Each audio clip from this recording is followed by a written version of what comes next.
Muy buenas tardes a todos. Estamos ya en la quinta conversación de nuestro ciclo con centros de estudios destacados del país, con miras, por supuesto, a la nueva Constitución. Ya nos hemos juntado con el CEP, con Horizontal, con Libertad y Desarrollo, con el CED, y en esta oportunidad tenemos el honor de recibir al Instituto de Estudios de la Sociedad, en este caso representado por su director ejecutivo, don Claudio Alvarado, que ha tenido la gentileza de compartir con nosotros esta próxima hora de conversación. Como siempre, si ustedes tienen preguntas o comentarios, pueden hacerlos por la sección preguntas y respuestas, porque recuerden que la parte del chat no está habilitada, y ahí las consolidaremos y le hacemos a nuestro invitado esas preguntas y comentarios. Sin duda que el proceso constitucional ha despertado harto interés, siempre son interesantes obviamente los centros de estudios, pero especialmente en momentos de constitución nueva, así que cobra especial relevancia estar viendo qué están pensando de los distintos temas y poder intercambiar opiniones con ellos y ojalá a futuro establecer alianzas en algunos temas. Nosotros como Consejo Minero y algunos gremios que estamos trabajando en el tema constitucional también vamos a hacer propuestas. Estamos juntándonos con algunos grupos de interés relevante. Esta reunión es prueba de ello. Y quería contarte, Claudio, que dentro de nuestro tema de alianzas con otros sectores, nosotros, como te contaba, estábamos trabajando con algunos gremios empresariales. Es por eso que esta sesión estamos abordándola en conjunto con otros gremios destacados del país, que quiero darles la bienvenida a los representantes de su directorio y su ejecutivo. Me refiero a la Confederación de la Producción y del Comercio, a la Sociedad de Fomento Fabril, a Generadoras de Chile, a la Corporación de la Madera, a la Asociación Nacional de Empresas de Servicios Sanitarios, a la Asociación de Proveedores Industriales de la Minería y a Transmisoras de Chile. Así que a todos ellos muy bienvenidos, y por supuesto también, como siempre, muy bienvenidos los directores del Consejo Minero, los integrantes de nuestras comisiones y grupos de trabajo y de la red del Consejo de Competencias Mineras. Un par de minutos para una breve introducción, Claudio. Nosotros ya habíamos conversado antes y la idea es partir con unos 5 minutos en que ustedes puedan comentarnos sobre el perfil y los temas de especial interés del instituto, para conocerlos mejor, aunque ya los conocemos porque son bien activos en la prensa ustedes. Y también después partir con la actividad constitucional que ustedes están desplegando. Si tienen propuestas concretas, fantástico. Ver qué posibilidades hay de participar en eventos o en documentos que ustedes saquen, y también involucrarse con las cosas que vamos a ir haciendo nosotros. Nosotros desde ya les vamos a mandar las propuestas, que las vamos a tener prontamente. Como yo te contaba, nosotros como gremios empresariales, además de las normas regulatorias específicas de nuestro sector, por supuesto que nos interesan aquellos temas que son más bien transversales a los distintos sectores económicos, como los temas de agua, de energía, laborales, etcétera. También, sin duda, todos los principios constitucionales que están plasmados en el orden público económico, y por qué no decirlo también algunos temas de naturaleza social que son más cercanos a nuestro quehacer, como el tema de la regionalización, el tema de los indígenas, etcétera. En el caso nuestro de la minería tenemos una regulación constitucional que creemos nosotros que ha sido clave para el desarrollo del sector en estos últimos 40 años, que nos interesa que sea estudiada con detención y con cuidado, porque cualquier cambio tiene que ser fruto de un proceso de reflexión y con antecedentes concretos. Creemos que es importante que exista una certeza relevante, una actividad de largo plazo y que implica estos riesgos como la minería, y por eso vamos a trabajar proporcionando antecedentes y haciendo propuestas para que esa regulación pueda contribuir a que la minería pueda seguir aportando al desarrollo del país por muchos años más. Con esa breve introducción, Claudio, quería agradecerte nuevamente, darte la bienvenida y darte la palabra para que nos partas contando sobre tu centro de estudio, y después nos hables unos 25 minutos, ojalá, sobre lo que están haciendo en tema constitucional, para que podamos tener algún diálogo también, preguntas, comentarios, y estar terminando dentro de la hora que empezamos, digamos. Así que 1.000.000 de gracias nuevamente, Claudio, por tu buena disposición. Muchas gracias a ti, Carlos. Un gusto estar aquí compartiendo con ustedes. Voy a compartir una breve presentación para contarles justamente las dos cosas que se refería Carlos a todos quienes nos están acompañando en esta conversación telemática. Primero, una breve introducción sobre la tarea, los principios, la orientación del IES, del Instituto de Estudios de la Sociedad, y luego entrar directamente en nuestra visión, nuestro trabajo en materia constitucional. Así que si me dan un segundo voy a compartir la pantalla, que ahí ya se los debería estar viendo.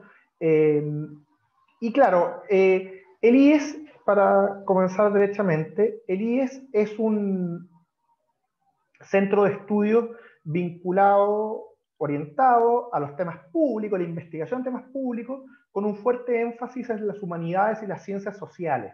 Ahí hay una primera, digamos, distinción que permite entender desde ya el enfoque que después voy a explicar, con el cual abordamos justamente las ideas y los debates en materia constitucional. Cuando uno en Chile piensa en un think tank, muchas veces ocurre, no en todos los casos, pero muchas veces ocurre que se identifica ese ejercicio con una labor muy necesaria, por cierto, que es el trabajo en políticas públicas o asesoría legislativa. Nosotros estamos entendiendo que esa es una labor muy importante, ¿cierto? Y que hay muchos centros que la cumplen a lo largo del espectro político. Nosotros estamos preocupados más bien del escalón anterior, de cuáles son los principios de justicia, los fundamentos políticos y morales que orientan las distintas medidas legislativas y de política pública. Este es un enfoque que, si uno lo quisiera explicar en términos de hitos políticos, comenzó a ser importante en Chile, me parece a mí, ya con cierta claridad desde la Revolución Pingüina del año 2006, y para qué decir después del año 2011, cuando el cuestionamiento no era, digamos, a la eficiencia simplemente del modelo de desarrollo, sino en el plano de la justicia y de la legitimidad. Y el IES justamente surge el año 2006, es un centro que está a puertas de cumplir 15 años, como respuesta generacional a ese tipo de preocupaciones. Se intuía que venían por delante debates muy relevantes en materia de legitimidad y cuestionamiento a la justicia del modelo de organización política y social chilena, y en ese entonces, y con ese marco, es que comienza a trabajar el IES, un centro de estudio independiente, dedicado a la investigación de temas públicos, con este énfasis humanista, de las ciencias sociales y las humanidades, y como una inspiración, el IES es independiente de todo partido político, y me parece que en nuestra performance pública se nota esa independencia, pero como cualquier centro que participa en la discusión pública nacional, tenemos cierta inspiración, cierta orientación, aquí no existe la neutralidad, y nosotros desde esa identidad con la que buscamos dialogar y participar en el debate público, una identidad que está anclada en ciertos principios básicos como la dignidad de la persona humana, la subsidiariedad, la solidaridad y la promoción del Estado de Derecho. El equipo del IES es un equipo joven, un equipo que fluctúa entre los 27 y los 40 años en general. Yo actualmente soy el director ejecutivo y tengo 36 años, y el equipo del que ustedes pueden ver en la foto, digamos, es el equipo completo del IES. De hecho, habría que hacer una foto que no hemos podido actualizar 100% producto de la pandemia, un grado más chico, se nos fue una persona a estudiar afuera, pero ese es básicamente el equipo actual del IES, un grupo de investigadores que está en distintas etapas de su quehacer intelectual y además vinculado a o complementado en su trabajo por un equipo administrativo operativo. Me permito, para ilustrar lo que hace el IES y de paso conectar con la segunda parte y la parte principal de esta presentación, referida a nuestra participación en el debate constitucional, me permite ilustrar con lo que ha sido la actividad del IES, algunos ejemplos simplemente de los últimos meses. El IES, en primer lugar, busca influir desde las ideas en el debate público mediante una activa participación en medios de comunicación. Los investigadores y quienes formamos parte del IES participamos en entrevistas y conversaciones, como en EMOL TV, publicaciones de columnas, como esta A2 del Mercurio, vinculada a la discusión sobre el régimen político en materia constitucional, programas de radio, televisión. Esto es simplemente un ejemplo de las cosas que habitualmente hacemos. Hay, como yo les decía, centros que tienen más el foco puesto directamente en la influencia de los actores políticos. Nosotros también hacemos un trabajo de redes, pero nuestra primera prioridad es intentar influir en el debate público, bajo el entendido que la opinión pública a su vez va moviendo también al sistema político. Por eso le damos mucha importancia a la participación en medios, columnas, radio, televisión, prensa escrita, medios digitales, como aquí se ve también en EMOL TV. Obviamente publicamos documentos, no solamente son los medios, también están las publicaciones, y en el ámbito de las publicaciones buscamos cruzarlo a su vez con la participación y figuración en los medios de comunicación. Por ejemplo, y siguiendo con el puente hacia el debate constitucional, nosotros publicamos hace algunas semanas un documento relativo a la transparencia y participación en el proceso constituyente, que va a ser uno de los temas bien discutidos en el reglamento de la convención. Y a propósito de esa publicación, realizamos un coloquio virtual y además intentamos colocarla en los medios de comunicación, tanto por la importancia que tiene eso para hacer conocida la reflexión, como por la influencia que se busca tener. Y así el documento apareció extractado en la segunda, destacado en el Mercurio, también apareció en la tercera, de Clinic, etc. Y esto me parece que resume parte de nuestro trabajo, ¿cierto? Que tiene que ver con los medios, con las publicaciones y también con un trabajo más de largo plazo vinculado a la publicación de libros, a la cual me voy a referir después. Eso sería en 2 palabras, ¿cierto? En virtud del tiempo, un resumen de lo que hacemos nosotros en el Instituto de Estudios de la Sociedad. Y en ese marco, en el marco de lo que es la actividad general del trabajo del IES, es que se encuadra nuestra preocupación por el debate constitucional. Nosotros venimos trabajando el debate constitucional hace bastantes años. No es algo que nos haya empezado a interesar simplemente a partir de la crisis que explotó en octubre del 2019. De hecho, nuestro primer libro vinculado directamente a este debate se remonta al año 2015. En el año 2015 publicamos un libro relativo al principio de subsidiariedad. Nuestro diagnóstico era que se venían años difíciles, años debatidos en ese eje, y que era importante actualizar la reflexión sobre el contenido y las implicancias que ha de tener la subsidiariedad en el país. Y desde ese entonces la verdad es que hemos estado trabajando sistemáticamente en este debate en base a los siguientes lineamientos. Si hubiera que describir cuál es nuestro enfoque general frente al debate constitucional, yo destacaría los siguientes puntos. En primer lugar, y esto busca distinguir al menos lo que intentamos el trabajo general del IES, una vocación de diálogo con identidad. O sea, por un lado, tender puentes, ir a buscar los puntos de encuentro, dialogar permanentemente con quienes pueden tener una posición diferente, pero valorando mucho ese diálogo, haciéndolo a partir de una cierta posición.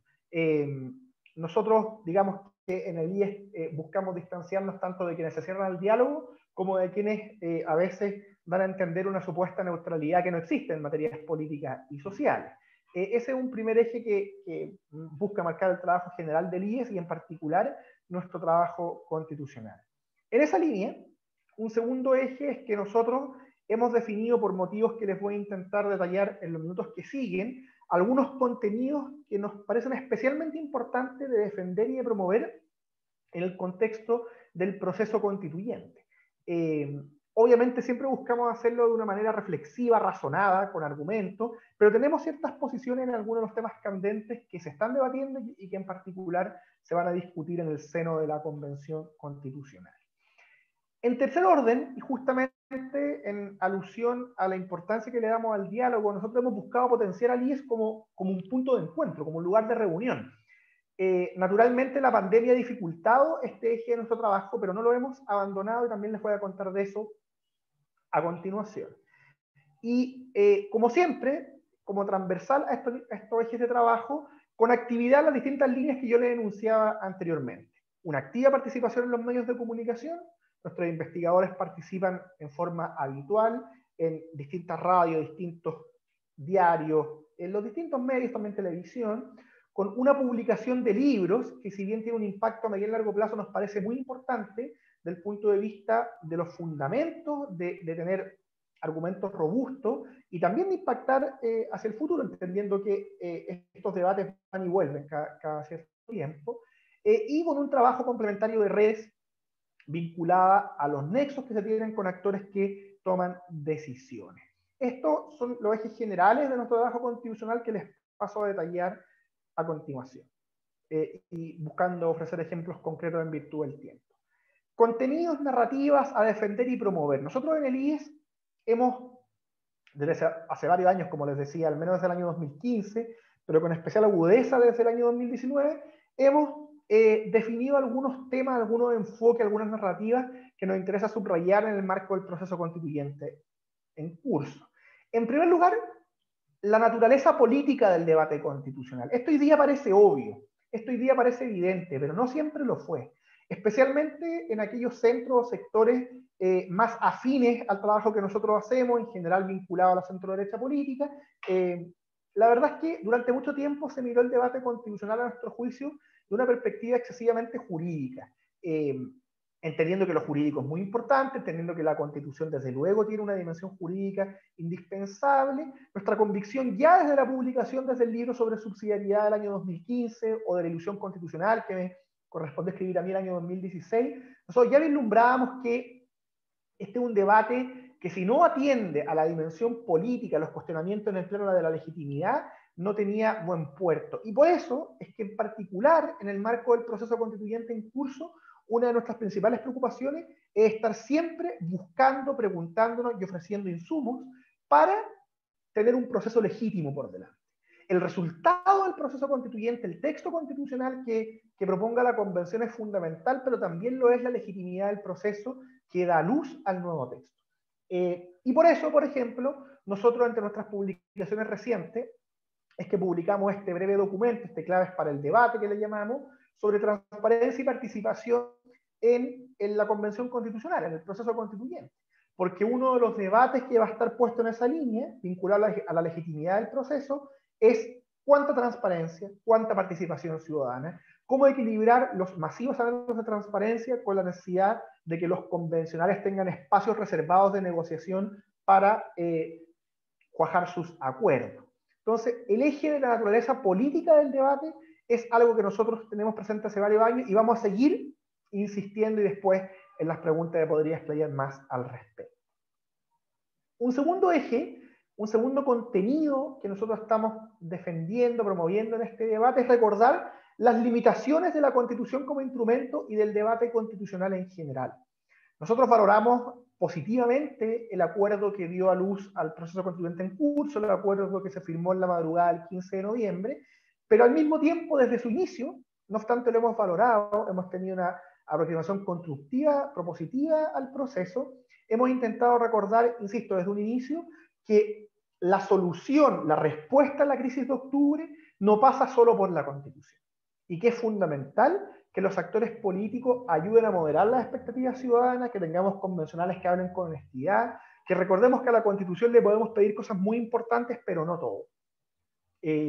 Dicho sea de paso, este eje no implica, a nuestro entender, disminuir la presión o disminuir la relevancia que va a tener el mundo privado, la sociedad civil, en este proceso de configuración de un nuevo pacto social. Al contrario, nos parece que uno de los motivos por los cuales hay que tomar conciencia de las limitaciones del debate constitucional es justamente porque aquellas expectativas que no pasan solo por la convención.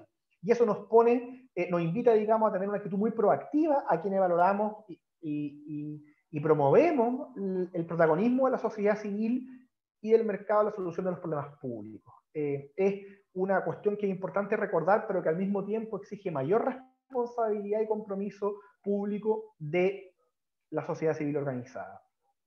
Y sobre esto también después, en general, las distintas cosas que les diga podemos ahondar en las preguntas. Un tercer eje que nosotros estamos instalando en este debate, en la medida de nuestras posibilidades, es recordar que si hay algo que puede colaborar a solucionar los problemas que vive Chile desde el punto de vista constitucional, es darle la debida importancia a la dimensión orgánica de la Constitución. Es decir, a los distintos capítulos que regulan la interacción de los poderes públicos. las principales expectativas ciudadanas están puestas en materia de derechos, y es comprensible que así sea, pero lo cierto es que la relación de la Constitución con los derechos, como ustedes bien saben, es indirecta. En lo que más puede ayudar al cambio constitucional es a terminar con el conflicto entre Ejecutivo y Congreso, a terminar con la trabazón, con el bloqueo del sistema político, y de ese modo ir procesando las demandas ciudadanas a través del tiempo. Eso exige una aproximación sobria al catálogo de derechos, eso exige además una visión de conjunto del sistema político. Aquí hay que mirar el régimen de gobierno en conjunto con el sistema electoral, en diálogo con los partidos políticos, y nosotros en particular tenemos una visión muy crítica del sistema electoral vigente. Creemos que ha contribuido decisivamente a la fragmentación, a la polarización y al bloqueo del sistema, y nos parece que cualquier modificación del punto de vista del régimen de gobierno obliga a tocar el sistema electoral. Y sobre eso también podemos, obviamente, ahondar después. Siguiendo con los contenidos a defender y promover que estamos trabajando, nosotros, de hace varios años, como les contaba anteriormente, venimos desarrollando una reflexión bien rigurosa acerca del principio de subsidiariedad. Nosotros valoramos muy positivamente este principio, creemos que cumple un papel fundamental en la organización de la vida social y no solo en el ámbito económico. Entonces, desde ese ángulo, desde la reflexión que venimos desarrollando desde el año 2015 al respecto, es que vamos a entrar con posiciones definidas en algunos debates específicos, como el rol del Estado, como los derechos sociales y como la importancia que tiene el derecho de asociación.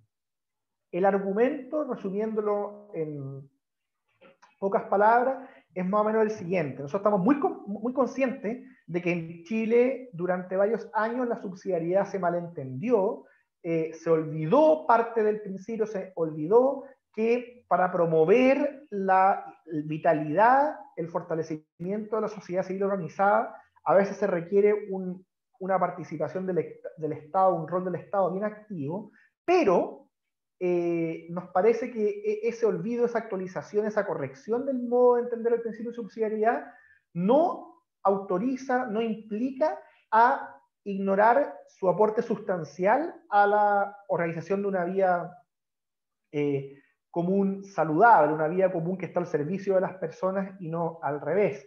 Entonces, en ese plano es que nosotros, al momento de hablar del rol del Estado, nosotros defendemos y promovemos un rol subsidiario del Estado, que al momento de pensar en derechos sociales, nosotros, en parte por subsidiariedad y en parte por lo que hablábamos antes acerca de la dimensión orgánica, nosotros creemos que se requiere una aproximación más bien sobria, más bien humilde, si se quiere, al catálogo de derechos y en particular a los derechos sociales.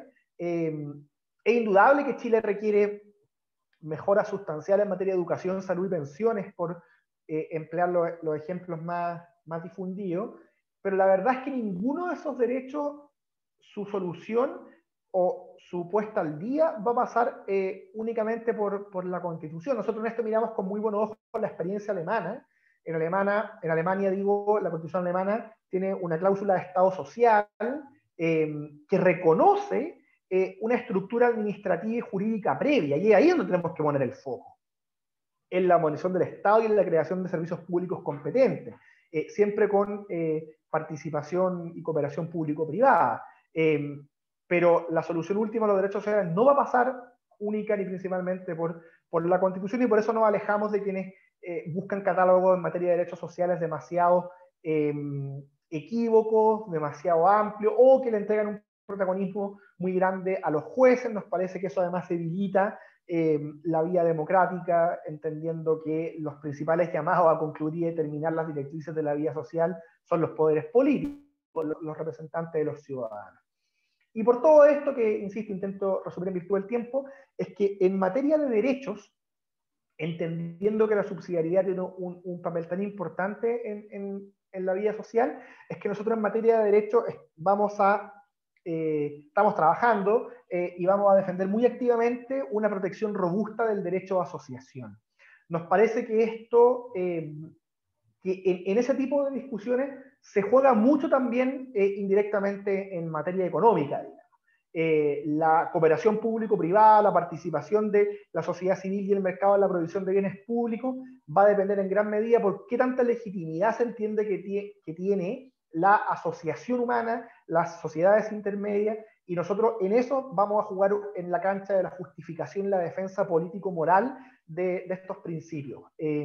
Esto, insisto, repercute indirectamente en la libre iniciativa económica, repercute en qué tipo de protección tenga el derecho de propiedad. Hay muchos centros muy jugados en la participación específica de esos debates. Nosotros, valorando mucho esa dimensión, estamos en el rol que tenemos, más bien preocupados del paraguas, que es la subsidiariedad y el derecho a asociación, y validar, legitimar públicamente el protagonismo de la sociedad civil.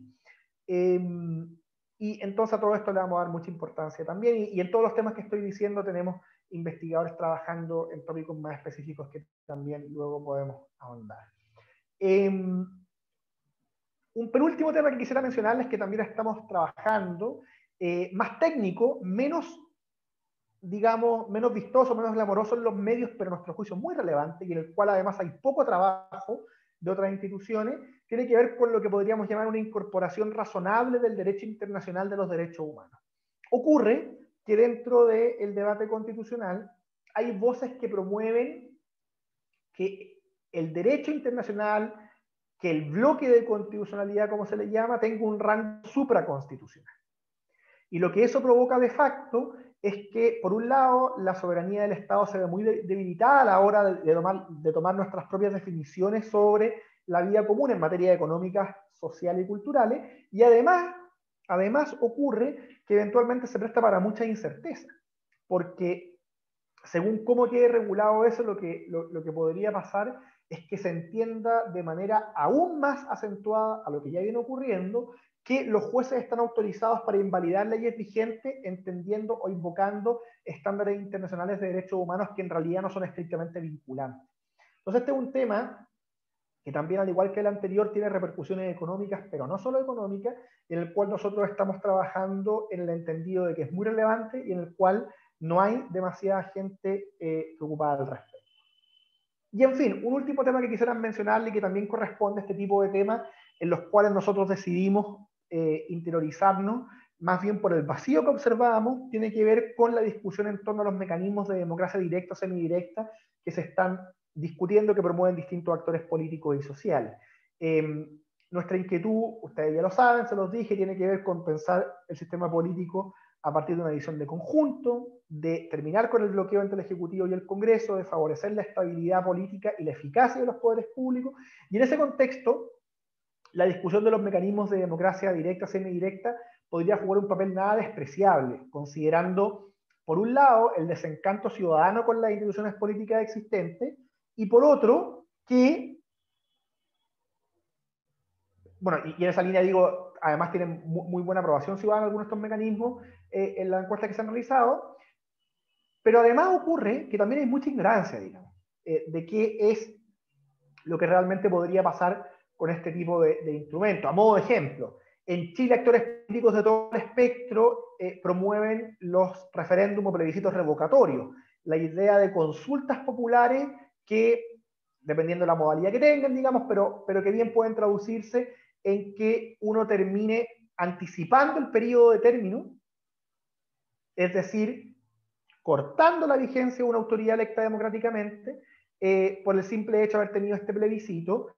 Eso suena muy bien en un contexto de desconfianza de las instituciones políticas, pero las experiencias en Latinoamérica son poco entusiasmantes. En Perú, entre el año 1998 y 2013, se interpusieron más de 5.000 de estos plebiscitos. Y eso obviamente genera un cuadro de inestabilidad, aunque no todos sean exitosos. Entonces nosotros en materia de mecanismos de democracia directa estamos, al igual que los debates anteriores, intentando tomarnos muy en serio la discusión, tener un enfoque reformista, ver qué cosas se pueden cambiar para acercar la política a la ciudadanía, pero también con un foco muy potente en materia de estabilidad política. Y preguntándonos cuáles de estas ideas, cuáles de estas propuestas pueden ser convenientes y cuáles en cambio serían un aparente remedio que en realidad es peor que la enfermedad. Entonces nosotros estamos trabajando en términos de contenido a defender y promover, y con investigadores de nuestro centro dedicados muy activamente en los distintos temas que les he señalado. Esto se complementa con el hecho de que, como también les anticipé hace algunos minutos atrás, el IES tiene una vocación de diálogo. Estos temas, esta idea, estos planteamientos que promovemos y defendemos, buscamos siempre cruzarlos con el diálogo con quienes piensan distinto, buscando persuadir, también entender, generar puntos de encuentro, que va a ser clave en un contexto que requiere amplios acuerdos para alcanzar los quórum de 2/3, ¿cierto? Y entonces nosotros en esta materia realizamos muy activamente encuentros virtuales, y después algunos de ustedes se interesan en nuestro trabajo y entra al canal de YouTube de nuestro instituto, va a ver que solo el año pasado tuvimos más de 20 encuentros de este tipo sobre distintos temas, muchos vinculados al debate constitucional. Además, los miembros del IES participamos muy activamente en seminarios y debates de distinto tipo, universitarios, con el mundo empresarial, vinculados a los otros centros de estudio, y también les podría contar después de esa actividad, digamos, que es muy recurrente. Y en fin, además tenemos una agenda que es invisible, pero en ningún caso es secreta, de socialización permanente con candidatos y líderes de opinión. Tanto porque se acercan a nosotros, interesados en nuestro trabajo, producto de la activa participación en medios, como porque nosotros también buscamos que nuestros productos, nuestras ideas, nuestras reflexiones lleguen a quienes toman las decisiones públicas. Y en ese sentido tenemos una agenda bien permanente de actividad, hoy en día fundamentalmente vía Zoom por teléfono, cuando es posible de manera presencial, con actores, insisto, candidatos a la convención, actores políticos o expertos que los asesoran de todo el espectro político. Y en eso también después podríamos ahondar si les interesa, porque es un ejercicio muy útil de cara, insisto, no solo a aprender o intentar persuadir, sino que también entender puntos que van a ser clave de la discusión. Nosotros, conversando con personas de todo el espectro, tenemos alguna noción, nos parece más o menos precisa, de en qué temas va a ser más fácil llegar a acuerdos, en cuáles la discusión se va a trabar más. Y bueno, todo esto va acompañado de publicaciones, que ustedes pueden encontrar en nuestra página web, ieschile.cl. En el botón de ideas constitucionales está el detalle de nuestros libros, de nuestros documentos más breves, también videos y columnas que hemos publicado relativos al debate constitucional. Como les decía, el año 2015 hemos publicado libros en la materia y lo vamos a seguir haciendo este año. Vamos a publicar de aquí, yo diría, en fin, la pandemia todo lo complica un poco, pero de aquí a los próximos 4 meses al menos 2 libros adicionales, uno que ofrece una panorámica de los principales puntos que va a debatir la convención, un libro breve de divulgación, un libro, en segundo lugar, el otro libro más contundente, más de largo aliento, pensando el mundo académico que influye en el debate sobre el Estado subsidiario. En esa agenda vamos a seguir siempre. También están disponibles, ¿cierto?, en nuestra tienda virtual, tienda.ieschile.cl. Todos nuestros libros, publicaciones, también tenemos una revista semestral. Acabamos de lanzar por las redes sociales nuestro último número de la revista semestral del IES, cuyo tema central es la crisis del Estado, tema fundamental, ¿cierto?, del proceso constituyente, y en el cual también vamos a participar, como yo les decía anteriormente. Con eso me parece que lo podemos dejar hasta acá en la primera intervención general, y después encantado de profundizar en lo que a ustedes les interese, ya sea cosas que haya dicho o temas que no mencioné en virtud del tiempo. Muchas gracias, Carlos. Le agradecemos mucho a Claudio, director ejecutivo del Instituto de Estudios de la Sociedad. Les recordamos a los asistentes que si tienen preguntas o comentarios pueden hacerlo en la sección preguntas y respuestas. Quiero partir, Claudio, con una pregunta que no debe ser fácil responderla, pero me gustaría saber tu opinión.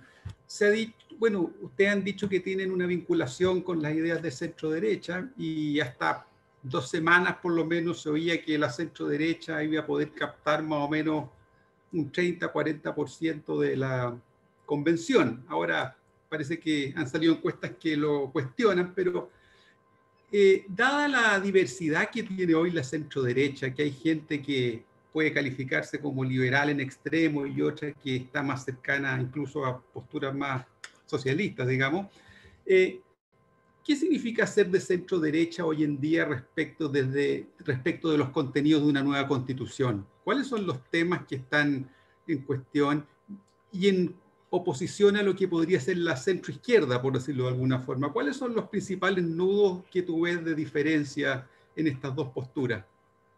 Perfecto. Muchas gracias, Carlos, por la pregunta. Déjame hacer un pequeño preámbulo y después la voy a contestar derechamente en la medida de mis posibilidades. Claro, nosotros efectivamente somos en ese sentido un centro también más original, se quiere, un think tank un poco distinto, porque nosotros somos en sentido bien estricto y fidedigno independiente en cuanto a que no tenemos vinculación ni dependencia con ningún partido político. Ahora, dicho eso, en segundo lugar, producto de nuestro ideario, como tenemos un ideario fundacional que inspira nuestro trabajo vinculado a los principios que les señalaba al comienzo, ¿cierto? Dignidad de la persona humana, subsidiariedad, solidaridad, promoción del Estado de Derecho.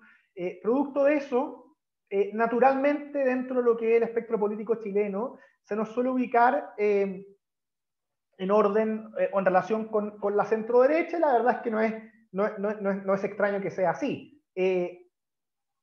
Y en ese sentido somos un centro bien libre, digamos. Lo cuento a modo de anécdota. Para la primaria presidencial del periodo electoral anterior, o sea, en la elección que terminó llevando a la presidencia por segunda vez a Sebastián Piñera, dentro de quienes conformamos el equipo del IES, me parece que todos, o salvo uno, íbamos a votar en la primaria de Chile Vamos, y entre nosotros votábamos por 3 candidatos distintos. En ese sentido tenemos un núcleo de ideas compartido que naturalmente nos ubica en ese lado en Chile, aunque también con cierta autocrítica o distancia de algunas posiciones que han predominado en las últimas décadas. Eso es lo segundo que quería agregar. Y ahora, con esos prolegómenos, entro directamente a responder tu pregunta. Me parece a mí que hoy día, producto de si se quiere, lo corrido que está el eje político en Chile, en comparación con otras latitudes, me parece a mí que dentro de lo que uno llama habitualmente centro-derecha, hoy día hay un paraguas muy amplio, como tú bien señalas. Yo tengo una posición más bien teórica que no es lo que nos convoca, de por qué. Yo creo que uno siempre va a poder distinguir entre izquierda y derecha, pero me parece que hoy día eso no está en discusión en la agenda pública. El debate es más vinculado a cuestiones coyunturales. Por ejemplo, a la valoración que se tiene del Chile post-dictadura, digamos. ¿Qué valoración tenemos de los gobiernos de la concertación? Hoy día, curiosamente, el mundo de centro-derecha los valora mejor que la coalición de centro-izquierda, digamos, en la unidad constituyente hacia allá. Ahí hay una diferencia que me parece que marca una cierta divisoria de agua. Después me parece que hay otra diferencia vinculada y esta es muy importante, creo, y es quizás la principal diferencia desde el punto de vista ideológico hoy día, a qué tanta preponderancia, qué valor se le da a la sociedad civil organizada y por tanto indirectamente al mercado en la provisión de bienes públicos. Yo creo que ahí hay una divisoria de aguas bien grande. En Chile estamos todos de acuerdo, me parece, y esto se nota mucho en los candidatos presidenciales, de que se requiere una mayor protección social, un rol más activo del Estado. Eso está cada vez menos en discusión, pero el diablo está en los detalles, ¿cierto? Y a la hora de entrar a delimitar qué significa eso, uno nota una diferencia muy marcada, si me permiten el ejemplo muy coyuntural, desde lo que sería el candidato Sichel hacia la derecha, de lo que sería la unidad constituyente y el Frente Amplio, digamos. Hay y esto viene desde, me parece, el segundo gobierno de Michelle Bachelet con mucha notoriedad, una diferencia muy grande entre cómo se entiende el espacio público, en consecuencia, en qué protagonismo, qué vitalidad le reconocemos a la sociedad civil en la provisión de los bienes públicos. Me parece que ahí hoy día hay una divisoria de aguas bien notable, y que fíjense, con esto cierro, que se refleja en discusiones económicas, pero también en otro tipo de discusiones, en discusiones educacionales, por ejemplo, como qué protección e importancia le damos a la libertad de enseñanza, y también en discusiones que en principio son ajenas a el mundo económico, pero cuya lógica al final tiene mucho que ver. Pienso, por ejemplo, en el debate que se entabló en Chile acerca de si se le reconocía o no la posibilidad de participar en el espacio público a centros de salud que pugnaban con la práctica del aborto, si se reconocía o no la objeción de conciencia institucional. Ahí la discusión no era sobre aborto, era sobre si la sociedad civil organizada con ideario puede participar de la red pública, en ese caso de salud. Entonces, yo diría que ahí hay una divisoria de aguas muy grande hoy día entre el mundo de centro derecha y de izquierda, y para concluir, sin duda eso va a repercutir en materia constitucional. O sea, todo esto que estoy diciendo tiene bajadas muy concretas, y yo creo que, a diferencia de otros temas, hay una divisoria de aguas en materia de derechos sociales, de si aceptamos, ¿no?, la cooperación público-privada en materia de derechos sociales. Ahí hay una, me parece, una bajada muy clara en esta materia, que en la convención va a ser importante. Y, por tanto, el último término acerca del rol del Estado. O sea, yo creo que en esas materias, uno en general, siempre hay excepciones del caso, sobre todo hoy día en Chile, pero en general va a encontrar en el mundo de centro-derecha una posición más o menos compartida de que se le debe reconocer titularidad a la sociedad civil organizada y, por tanto, los mecanismos de mercado. Y, en cambio, en el otro lado eso está mucho más disputado hoy día. Creo que ahí hay un eje muy, muy claro de división. Gracias, Claudio. Otra pregunta, Claudio, que te queríamos hacer. No hemos caracterizado por hacer preguntas no muy fáciles, digamos, pero según ustedes, ¿cómo están viendo el tema de la descentralización? Tradicionalmente las constituciones chilenas fueron redactadas con poca influencia de las regiones. Pareciera que esta vez el actor regional va a ser preponderante. Entonces, ¿hasta dónde debería expandirse este concepto, no solo político, sino que también económico, desde el punto de vista del gasto? Por ejemplo, también para nosotros que somos gremios empresariales con alta influencia territorial, el tema de la aprobación de los proyectos. ¿Qué instancia aprueba un proyecto que se va a hacer en una región y cómo los intereses son a veces contrapuestos entre que el centro pudiera querer aprobarlo, pero la región misma no lo quisiera? Cosa que podría cambiar si tuviéramos un sistema financiero más descentralizado y que los recursos llegaran más directamente a las regiones. ¿Cómo estás viendo tú y tu instituto ese tema? Sí, perfecto. Bueno, les voy a contar en general y les voy a compartir después por el chat uno de los documentos que hemos publicado que tiene ciertamente que ver con este tema. Nosotros, yo les decía hace algunos minutos que tenemos una valoración y una reflexión de hace varios años acerca del principio de subsidiariedad. ¿Por qué comento eso para introducir esta respuesta? Porque uno de los desafíos que hay en Chile, me parece, es notar que la subsidiariedad tiene alcances no solo en materia económica, sino también, por ejemplo, en materia territorial. En Chile estamos, hace varios años, me parece a mí, y basta pensar en el conflicto mapuche para, conflicto que hay en la Araucanía, digamos, para notarlo, estamos con un dilema, que es que sabemos de que, o todo indica, digamos, de que Chile no va a pasar de un día para otro a ser un Estado federal, pero al mismo tiempo sabemos que el Estado unitario, tal como lo conocemos, no está dando abasto. Entonces, que se requiere encontrar ese camino intermedio siempre difícil de hallar. Nosotros creemos que ahí la subsidiariedad ofrece una respuesta, y ese es el marco teórico desde el cual nos aproximamos a tu pregunta, porque la verdad es que en Chile claramente se requieren niveles, a nuestro juicio, más poderosos de descentralización, pero es un proceso que tiene que ser, y por tanto desconcentración territorial y de mayores capacidades para las regiones, pero es un proceso que tiene que ser bien hecho, bien pensado, bien implementado, consciente de sus dificultades, sus supuestos previos, sus limitaciones, y nosotros ahí vemos que en Chile, pese a ser muy partidarios de la descentralización en general, las cosas no están haciéndose bien. Y qué mejor ejemplo que tener la elección de un gobernador cuyas facultades no están totalmente claras. De hecho, eso va a generar un conflicto político bien, posiblemente, digamos, no es seguro, pero es posible, bien agudo, porque vamos a tener, imaginen en Santiago, el gobernador de la región metropolitana va a ser la segunda autoridad más votada del país. Va a ser muy poderoso desde el punto de vista electoral y sin las competencias que se esperan de parte de quienes tienen esos millones de votos. Entonces, nosotros respecto a la regionalización y a la descentralización tenemos una convicción bien grande y al mismo tiempo una mirada un poco crítica de cómo se ha hecho en los últimos años. ¿Qué proponemos en concreto? A nosotros nos gusta, al igual que otros actores políticos de distintas sensibilidades, por ejemplo Ricardo Lago ha dicho lo mismo, a nosotros nos gustaría transitar hacia un modelo de pocas regiones, fuertes, poderosas, y ahí uno podría pensar en facultades como las que tú dices. El problema es que la tendencia va en muchas regiones, más bien pequeñas, y en las cuales tener ese tipo de atribuciones de facto inviable. Entonces, Por eso te digo que nosotros tenemos esta combinación entre ser muy promotores de la descentralización y al mismo tiempo mirar muy críticamente lo que se ha hecho en los últimos años. Yo en el chat les voy a dejar un documento de Guillermo Pérez, tenemos un investigador dedicado a estos temas, donde analiza en pocas páginas nuestra visión del proceso de descentralización en curso. Y cierro con esto la pregunta. ¿Cuánto puede hacer en esto la Convención Constitucional? Yo intuyo que poco.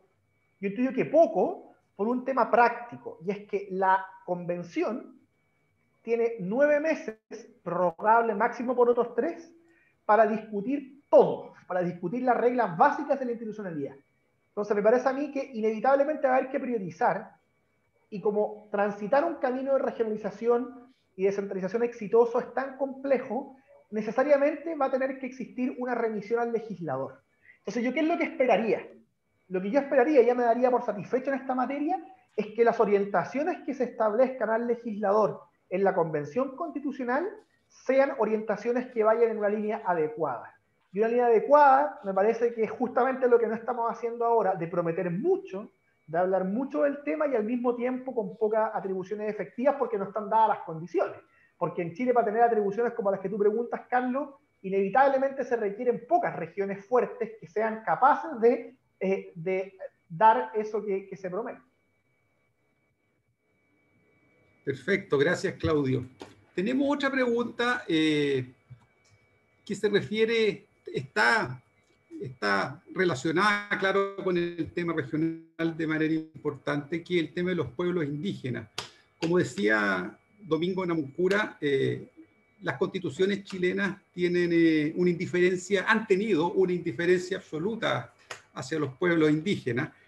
Parece que en esta ocasión, al igual que el tema regional, va a ser un invitado protagónico. Los cupos indígenas hacen prospectar eso sin duda. Quería preguntarte, Claudio, ¿qué posición tienen ustedes con respecto al reconocimiento de los pueblos indígenas?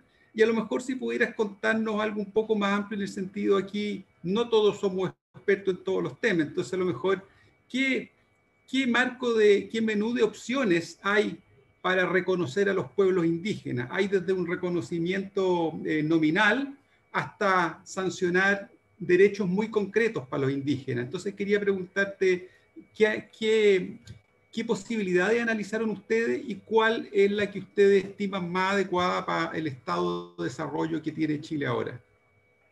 Perfecto. Me parece que esta pregunta, aunque no siempre se plantea así en la discusión pública, inevitablemente se toca con la pregunta anterior. Al final, la resolución, o sea, partiendo de la base de que esto no sea algo puramente simbólico, partiendo de la base que no sea simplemente reconocer a los pueblos originarios, lo cual me parece que es de toda lógica, que hoy día además despierta acuerdo bastante transversal, o sea, todo lo que vaya más allá de lo simbólico, que por cierto es importante, pero porque la Constitución, entre otras funciones, efectivamente remite a lo simbólico, pero se va a esperar más. Cualquier cosa entonces que vaya más allá, se va a topar con qué tipo de estatuto diferenciado, si es que alguno, se le reconoce a ciertos pueblos originarios, y eso, en el caso particular del conflicto de la Araucanía, se va a tocar con el tema territorial. Entonces, ahí yo diría que hay que tener a la vista que el marco general es el siguiente. O Chile es un Estado unitario, o Chile es un Estado federal. Históricamente Chile ha sido un Estado unitario, me parece que lo va a seguir siendo, y que, como decíamos antes, el diablo va a estar en los detalles. Estado unitario, pero ¿con qué profundización de regionalización, de descentralización, y si es que algún tipo de estatuto diferenciado para pueblo originario localizado en ciertos territorios? ¿Cuál es el riesgo que yo veo acá? Para ir directamente a la respuesta luego de ese preámbulo. El riesgo que yo veo acá es que la Constitución termine zanjando, termine consagrando un reconocimiento que suene muy rimbombante del tipo Chile es un Estado plurinacional, pero que no quede claro qué significa eso. Porque si eso ocurre, lo que va a pasar es que el tema se va a terminar resolviendo en tribunales, y eso no tiene ningún sentido dada la naturaleza de la polémica.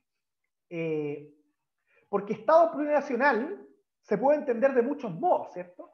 Estado plurinacional puede ser simplemente, mire, esto es un reconocimiento más que estamos haciendo, que Chile no solamente está compuesto por pueblo originario, sino que además les reconoce la calidad de nación, o no, esto es un Estado plurinacional en serio, y por tanto ellos tienen la capacidad de autodeterminación, lo cual implicaría en las expectativas de algunos que haya un ordenamiento jurídico diferenciado, lo cual a su vez puede traer todo tipo de incerteza si no está bien regulado. Entonces aquí yo veo un riesgo bien grande desde el punto de vista de la certeza jurídica, y por tanto lo que a mí me parece que es fundamental como primer principio es que lo que sea que se establezca vaya de la mano de una revisión expresa al legislador a que resuelva los detalles para que quede clarísimo de que esto no se puede simplemente zanjar o clarificar por la vía judicial. Y luego, de una perspectiva política, complementando la respuesta constitucional, nosotros en IES tenemos la convicción de que aquí hay que recorrer un camino que es muy difícil, pero que es la única manera de trabajar. Esto es un trabajo de años y complejo, pero si queremos en algún minuto tener algo así como una solución al conflicto mapuche, tenemos que recorrer el camino de la solución política. Es indudable que hay un conflicto de orden público gravísimo, es indudable que la Araucanía no rige el Estado de Derecho en muchos sitios, y eso es gravísimo, pero para terminar con el problema, se requiere una solución política de una entidad que no se ha intentado. De hecho, no es casual que la única propuesta que en su minuto tuvo algún tipo de viabilidad y evaluación transversal fue la propuesta de, en su minuto, el ministro Moreno del Desarrollo Social, que es de la propuesta más ambiciosa que ha hecho el Estado chileno en los últimos años. Y con esto cierro. ¿Qué significa solución política? Solución política, a nuestro juicio, significa volver a entablar un parlamento con el pueblo mapuche. No vemos otra alternativa que sea viable y que obligue a algo que es muy difícil, que es que a la hora de pensar en los detalles, los mapuches tengan una sola voz. Eso va contra la cultura mapuche, que no entiende la representación política como nosotros. Y por eso es que la institución histórica de los parlamentos, que algo que nunca se ha intentado desde el 90 a la fecha, y la verdad es que desde hace mucho más tiempo a la fecha, puede ofrecer una salida distinta. Nosotros creemos que sin solución política, sin apuesta ambiciosa, esto solo va a seguir, digamos, agravándose en el tiempo. Claudio, redondeemos el tema con una última pregunta que es como otra faceta del tema regiones y pueblos indígenas. Me refiero al tema de los recursos naturales, agua, recursos minerales, etcétera. ¿Cómo ves tú ese tema en una nueva constitución? ¿Y ves algunas posiciones encontradas de distintos sectores respecto a ese tema? Sí, sin lugar a duda. A ver, lo primero que yo quisiera decir frente a la pregunta por los derechos naturales es que por la dinámica de la Constitución, lo más probable, esto es casi seguro, es que son temas que terminen resolviéndose vía derechos fundamentales. O sea, si uno piensa como en la Constitución, ¿dónde se va a aludir a los recursos naturales? Es muy probable que se haga en el capítulo de los derechos. ¿Y por qué eso es relevante? Porque no es una cuestión trivial, no es simplemente una leguleyada que uno diga que se va a regular ahí. Porque lo que pasa con el capítulo de los derechos en general, incluyendo las cláusulas que aludan a los recursos naturales, es que básicamente, si me permiten la simplificación en virtud del poco tiempo que nos queda, aquí hay dos modelos. Dos modelos. Un catálogo de derechos que se reconozca inmediatamente exigible ante tribunales, sin excepción, digamos. Si eso ocurre, lo que va a pasar es que en Chile vamos a vivir en la incerteza jurídica, en recursos naturales y en muchas otras materias. Porque si es que se deriva la determinación de los contenidos específicos de los derechos a los jueces, va a depender del criterio, insisto, simplificando el argumento en virtud del tiempo, va a depender del criterio de quienes integren la sala constitucional de la Corte Suprema, en última instancia. Entonces, a mí me parece una mala medida. ¿Cuál es el camino que veo más saludable en recursos naturales y en otros temas que se van a regular vía derechos fundamentales? El camino que veo más saludable es que se reconozca que la Constitución, al establecer estos derechos, genera un marco con el cual todos estamos de acuerdo en principio. Por ejemplo, la libertad de expresión. Todos coincidimos que la libertad de expresión es un bien valioso para la vida social. Pero que al mismo tiempo tenemos diferencias en los detalles. Algunos van a considerar que la libertad de expresión autoriza quemar una bandera en el espacio público. otros vamos a discrepar de esa idea. ¿Y qué pasa en democracia cuando tenemos diferencia en la resolución de los detalles que tienen que resolver los poderes políticos? Entonces, lo que yo esperaría es una revisión expresa y permanente en los distintos derechos al legislador. ¿Qué se traduce eso en materia de recursos naturales? En materia de recursos naturales y en todas las otras, lo que me parece que va a terminar pasando, si es que se sigue el camino sensato, o que yo considero sensato por los motivos que he intentado escribir, es que la Constitución va a ser más breve que la actual, porque no va a haber acuerdo de 2/3 en tantas materias. Y en las materias que hay acuerdo, se van a establecer formulaciones generales que se van a remitir al legislador en sus detalles. Si eso pasa, ahí va a haber una comilla madre de todas las batallas, muy jurídica, pero muy relevante, y es qué ocurre con aquellas materias que hoy día están en la Constitución y que, producto de esta dinámica que estoy describiendo, no estarían ya en la Constitución, porque no alcanzaron quórum de 2/3 y que se derivan a la ley en su regulación. Y ahí la clave, esa madre de las batallas, digo, jurídicas, van a ser las disposiciones transitorias. Estos artículos que van después del articulado central, que regulan el tránsito entre el viejo orden y el nuevo orden.